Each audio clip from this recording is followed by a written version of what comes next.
Futuro Sostenible, los podcasts de BBVA.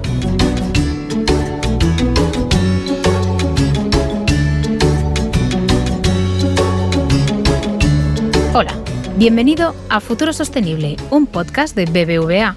Yo soy Paz Palacios. ¿Cómo te sentirías si te discriminaran o pensasen sobre ti de una determinada manera por la edad que tienes? Este tipo de situaciones se dan tanto en personas jóvenes como en mayores. En el episodio de hoy profundizaremos sobre cómo prevenirlas con mi compañera Tete Andrés y una experta. ¿Nos acompañas?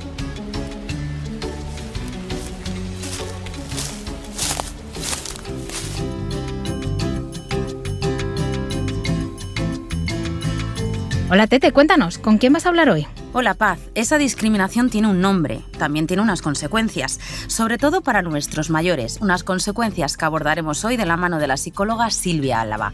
Bienvenida, Silvia. Hola, ¿qué tal? Según un informe de Naciones Unidas, se calcula que 1 de cada 2 personas tiene actitudes, Silvia, edadistas.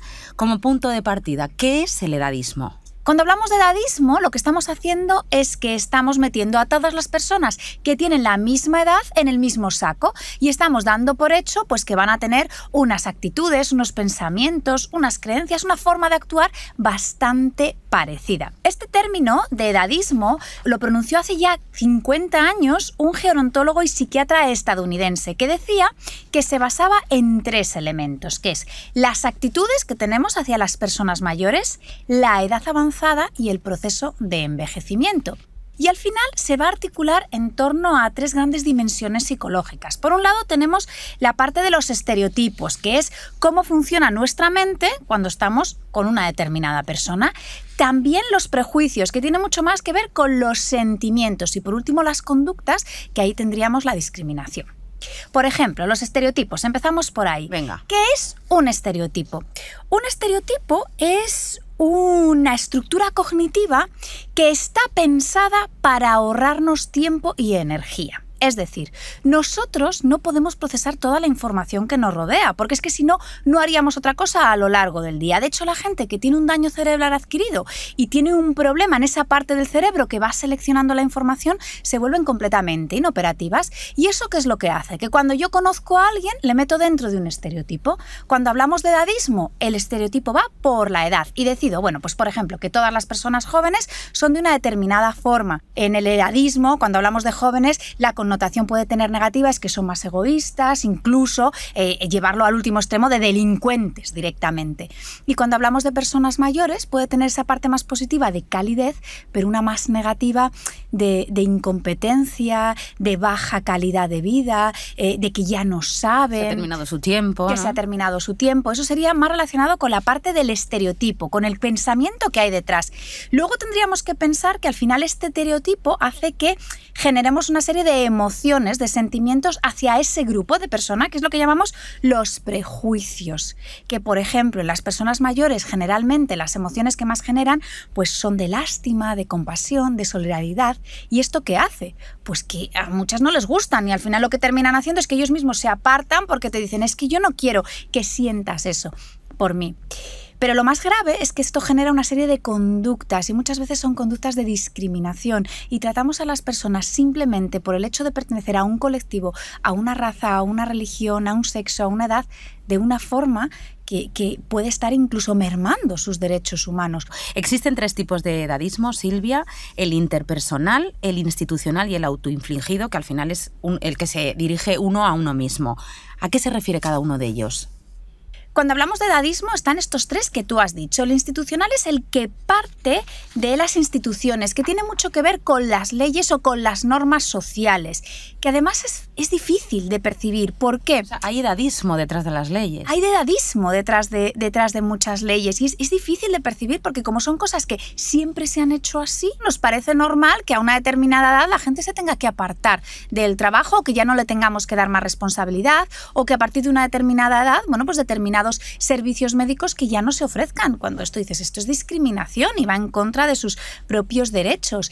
Y luego tendríamos el edadismo interpersonal, que eso es cómo nos relacionamos. Son de las relaciones de más de dos personas, es decir, cómo yo me relaciono con la gente por una determinada edad. Pues, por ejemplo, en el caso de los mayores, a veces puede estar pues esa falta de respeto que puede haber, como pensando que es que, bueno, tú ya no cuentas tanto y yo estoy por encima de ti. Entonces vamos a tener dos tipos de extremos, ¿no? Personas que les cuesta mucho y entonces lo que hacen es que se pone una coraza defensiva y son especialmente frías, y otras personas que lo que quieren es, bueno, pues intentar transmitir el cariño, pero desde un lenguaje como muy infantilizado, como con mucho diminutivo, que al final pues la sensación que se queda la persona que lo recibe es: yo soy como un niño pequeño. Me tienen como un niño, claro, no como un adulto. Me tienen que cuidar, me tienen que decir, yo ya no valgo. Entonces es importante el tener en cuenta cómo estamos tratando a la gente. Pero también pasa lo mismo con los jóvenes, ¿no? Que ves a un joven y dice, bueno, pues este es un alocado, no tiene experiencia,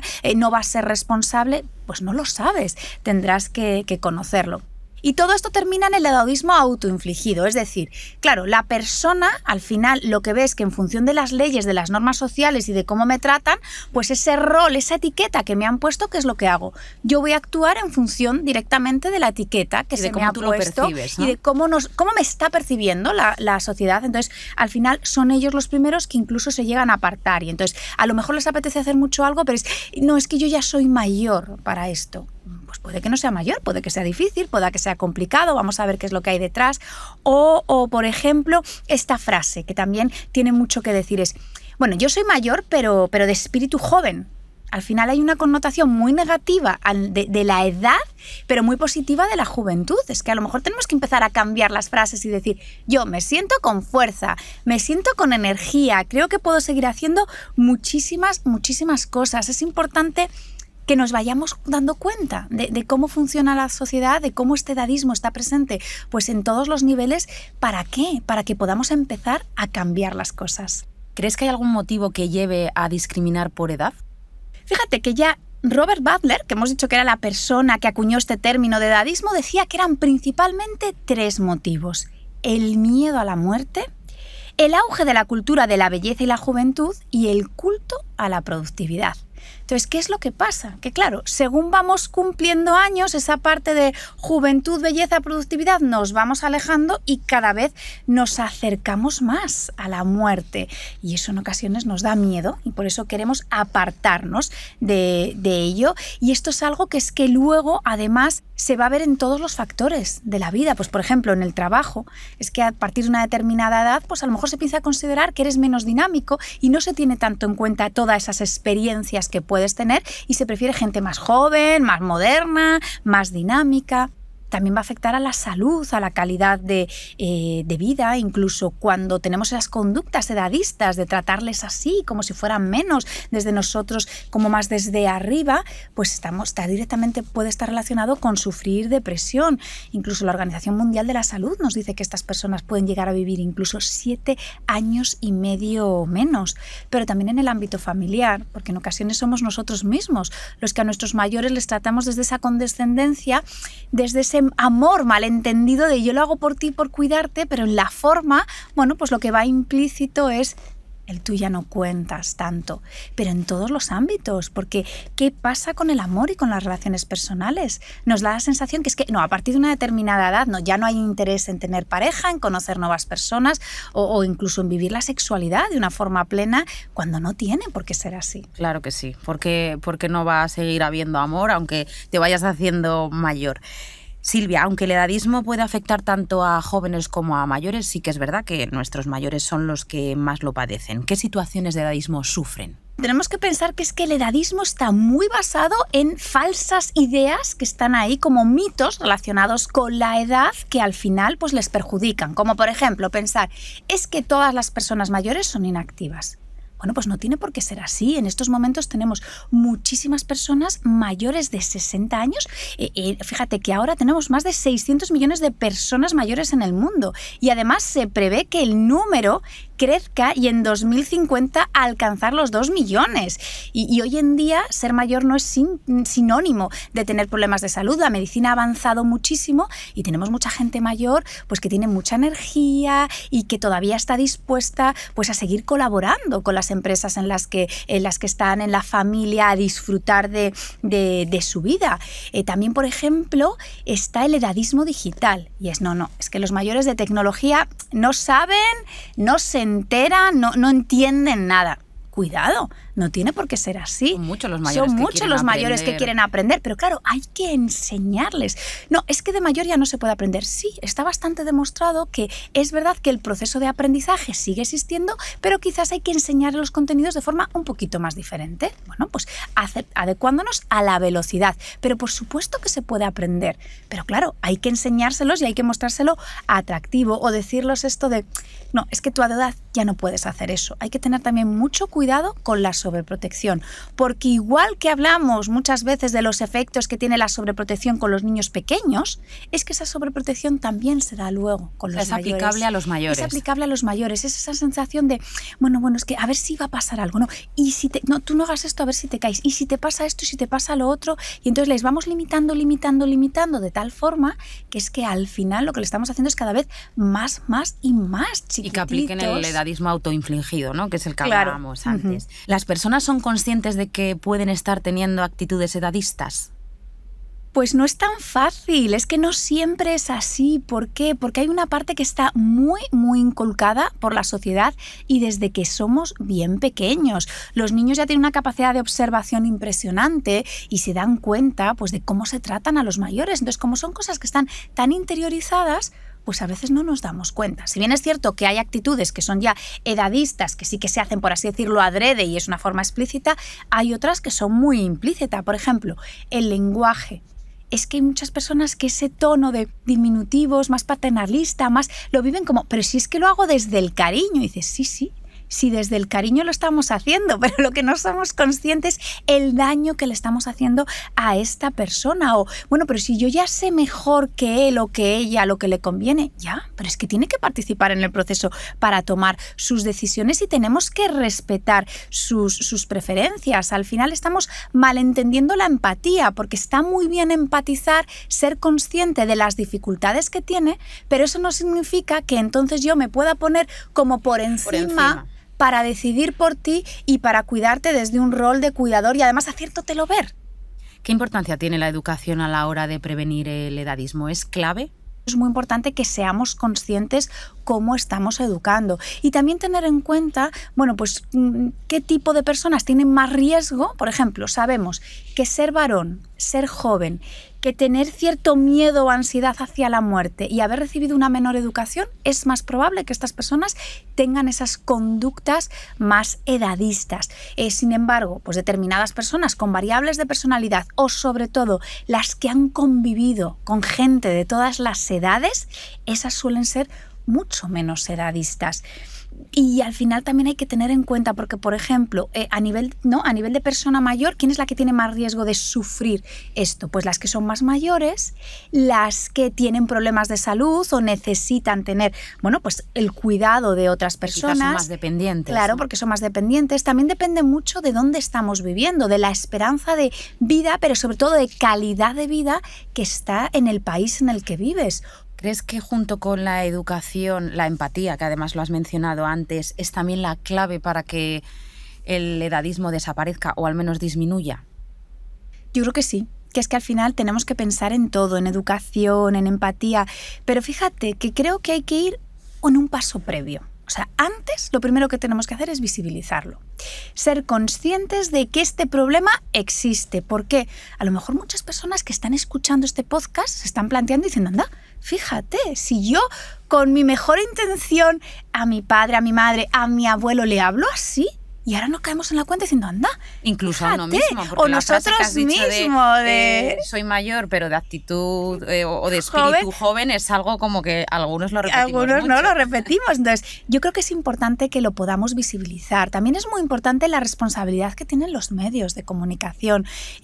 ¿cuál es la imagen que nos ofrecen de nuestros mayores? Porque claro, si siempre estamos sacando mayores, ¿no? Pues que tienen problemas, que son absolutamente dependientes, que son frágiles, que son vulnerables. Lo que percibimos es que necesitan nuestra ayuda, que tenemos que cuidarlos, claro, aunque haya que cuidarlos per se, claro, ¿no? Pero quizá de una forma distinta. Ahí el tema del COVID fue tremendo, porque sí que se les presentó como un grupo homogéneo, como un grupo tremendamente vulnerable, y bueno, las consecuencias del edadismo fueron tremendas. ¿Cuáles podríamos decir que son las consecuencias del edadismo para los mayores? Vamos a profundizar, aunque hemos ido mencionando algunas a lo largo del podcast, pero me gustaría que profundizáramos en este tema. Lo primero de todo a nivel laboral. A nivel laboral, pues muchas veces son excluidas de las empresas, directamente se las aparta, se las prejubila cuando tienen muchísimo que ofrecer, o para determinados puestos pues no se las tiene en cuenta. Pero también hay que tenerlo mucho que ver con temas de salud. Pues por ejemplo, a nivel de salud mental, los casos de depresión atribuidos al edadismo rondan los 6,33 millones de casos. Es más probable cuanto más desarrollado es el país en el que vives. También está muy relacionado con el deterioro cognitivo. O sea, al final la persona lo que está haciendo es que, bueno, pues yo mismo me aparto porque me van apartando, porque siento que ya no tengo que seguir aprendiendo. Además un mensaje a ti mismo de ya no vales. Claro, no sigo aprendiendo, no me sigo relacionando, pues va a estar mucho más relacionado con ese deterioro cognitivo. Al final el bienestar social y el bienestar emocional también va bajando, porque sabemos, por ejemplo, que uno de los mejores protectores de la salud mental es tener una red social y una red de apoyo. Si yo me estoy saliendo de esa red porque ya veo, bueno, es que yo ya no aporto, es que yo no tal, mucho cuidado, porque hay personas mayores que cuando se empiezan a notar, bueno, pues que yo ya no estoy tan activo o que a veces se me olvida algo, me voy a quedar con los amigos a ver si se dan cuenta. No voy a quedar con la gente porque entonces van a pensar que... ¿Y qué es lo que hago? Me meto en una espiral muy complicada, porque entonces cada vez me estimulo menos, cada vez tengo menos contacto con los demás y eso va a ir en contra de mi salud, tanto a nivel físico como a nivel mental. Y luego también la parte de inseguridad económica, porque si les sacamos del sistema y además les estamos sacando antes de tiempo, eso puede hacer que se aumenten los niveles de pobreza, porque tengan menos recursos. Lo mencionabas al inicio de tu intervención, de esta pregunta, y a mí me gustaría también profundizar en la importancia que tiene el talento senior en ámbitos como el profesional. ¿Por qué deben las empresas tenerles en cuenta? Bueno, yo creo que la primera razón es que son muchísimos.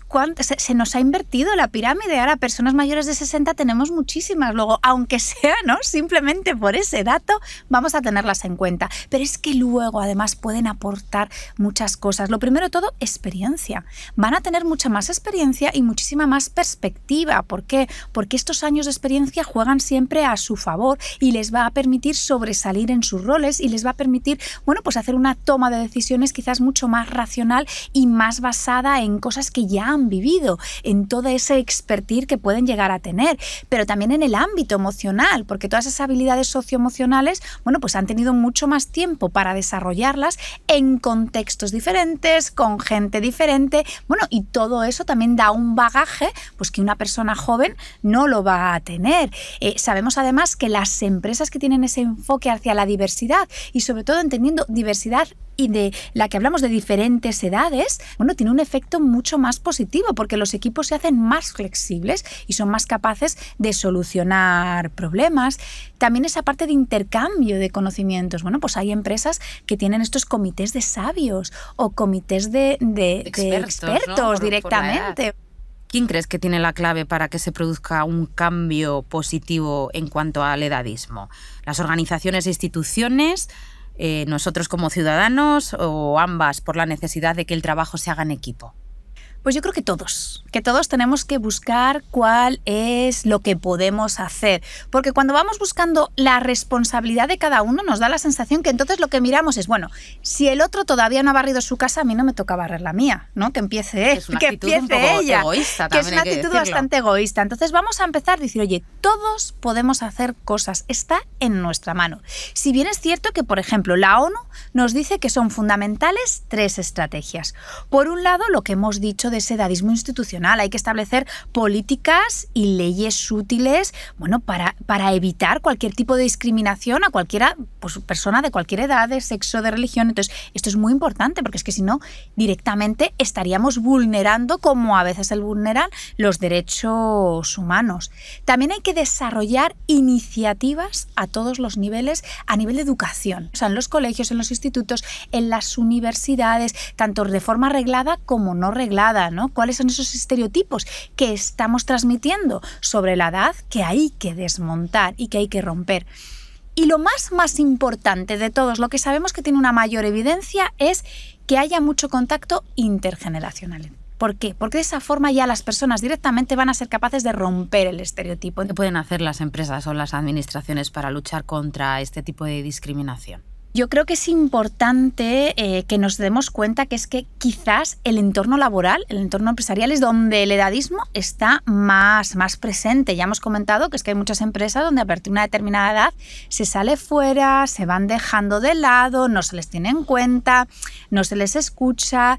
Entonces, bueno, pues yo creo que es importante que nos podamos poner de acuerdo y decir, oye, hay que seguir formando. Hay muchas empresas que es que lo que te dicen es que a lo mejor no me sale rentable, porque si le formo y se va a jubilar en poco tiempo, bueno, pero que tienen mucho que aportar y que son capaces de aprender muchas cosas. Entonces es importante que vayan cambiando las cosas, que también vayan cambiando las leyes. Silvia, a título individual, ¿qué consejos nos darías para prevenir el edadismo y no caer en la discriminación?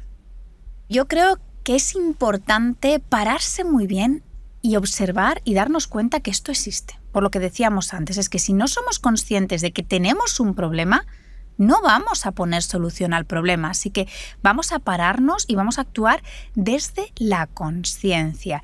Entonces, una vez que ya somos conscientes, podemos analizar esas acciones y esas palabras que tenemos. Pues a lo mejor, después de todo lo que hemos escuchado, nos damos cuenta y decimos, anda, fíjate, lo que decíamos del lenguaje, es que con el lenguaje no solamente transmito palabras, transmito emociones, transmito actitudes y cómo estoy hablando a los mayores. Lo estoy haciendo desde esa posición de superioridad y como que tú fueses en un determinado momento menos, pues darme cuenta, ¿para qué? Para a partir de ahí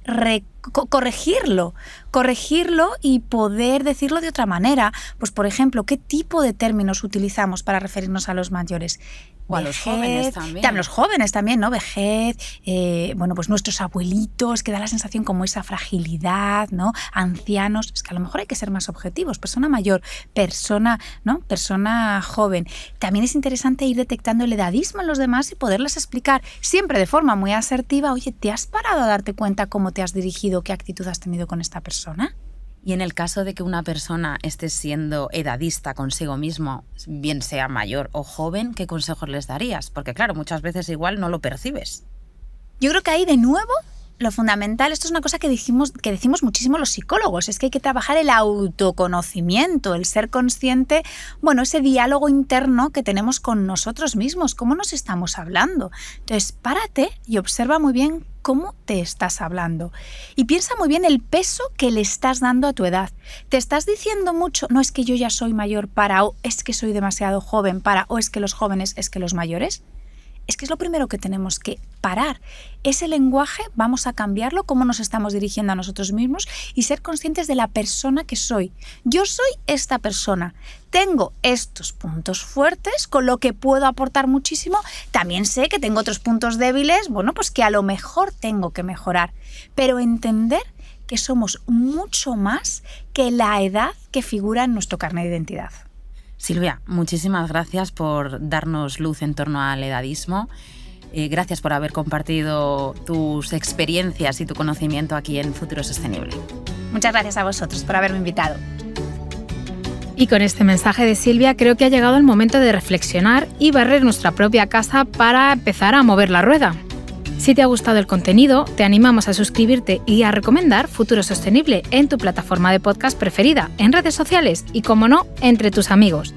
En próximos capítulos hablaremos con más expertos y expertas para acercarte la sostenibilidad con el objetivo de impulsar un mundo más verde e inclusivo. Volvemos a encontrarnos muy pronto.